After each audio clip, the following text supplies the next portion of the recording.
Hi, my name's Rico. When I was 18, I was a naughty boy up to no good, messing around with all kind of different things. Women, all bad people. But there was a particular girl who I was with at the time. She knew somebody that went to church. On a Wednesday night, she would come round, bring us Chinese food and talk to us about the Bible and Jesus. We used to smoke weed and get high, didn't want to listen, wasn't interested. One Wednesday, I decided not to smoke and I thought, let me just hear what she has to say. She made sense. She invited me to church. I didn't go to church, I wasn't interested, but a few months later, I decided to come along, find out what the crack is all about. The worship was good, band was rocking, Abigail was up there singing and it sounded a bit R&B like. And I was like, yep, ready, I'm here. Something touched me. A few months later, after going to church, I was asked by somebody, do you want to give your life to Jesus? And I said yes. And then that's when everything spiraled wildly out of control. Everyone got saved. It was madness. My mum got saved, my sister got saved. And then everyone's life's been changed for the better. It's been very good actually. There's a lot less anger around, everyone seems happy, which is nice. Growing up wasn't very nice, in a stressful house, walking on eggshells, everyone's angry. So it's nice, freedom's good. 10 years later, almost, I'm married with 2 kids. Never would have thought that this would have been happening to me. My sister's married with a kid. So it's excellent stuff. So that's what's been going on.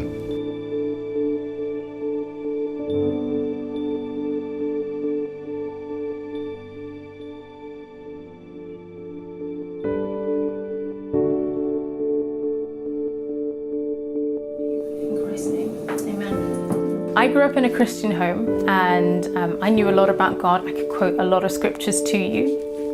And I grew up in a church where the emphasis was on obedience. I knew that Jesus had died for me and that had made a way for me to be accepted by God, but ultimately it was about our obedience, and that was the thing in the end that would determine whether or not we were saved. And so because I never had that security, I think it limited the intimacy I experienced with God, because I never really knew if I would go the distance with Him. And then a couple of months ago, I found myself really flat in my relationship with God, and I was just going through the motions. Luckily, I had some really good friends around me who encouraged me to go deeper with God and challenge some of those deeply held beliefs about salvation. And then I also went to a conference, Build conference back in April, and I experienced God's love in such a powerful way. Someone had a word for me and it was all about God's love and His fatherly heart for me. And it just awakened me to God as a person I could have a relationship with. And I also discovered that if I accept the grace that's offered in Jesus Christ, I am completely saved. That is enough. And the best thing is that God's Spirit comes to live in me and He's the one who transforms me. And so now that I have this security, I'm just filled with so much love and peace and joy. And now that I'm not so focused on my own salvation, I can just focus on sharing God's love with others.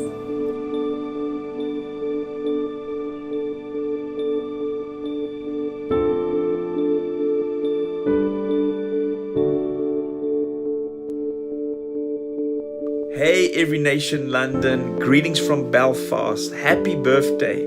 Today my heart is full of gratitude and thankfulness for the part that you've played in my life over the years. I remember as a young man when I arrived in London from Cape Town, I was searching for my purpose in life. I was searching for a spiritual family, and I found that spiritual family at Every Nation London. And I remember from Every Nation London, God called me to go and help start a new church in Dublin. And that was the start of my Irish adventure. And today we've just started a new exciting church here in Belfast. But we could not have done this without your support. And we are thankful for you, Wolfie and Ali, for your leadership. We honor you and thank you today. So God bless you, and we know that the best is yet to come. Irish blessings from Belfast.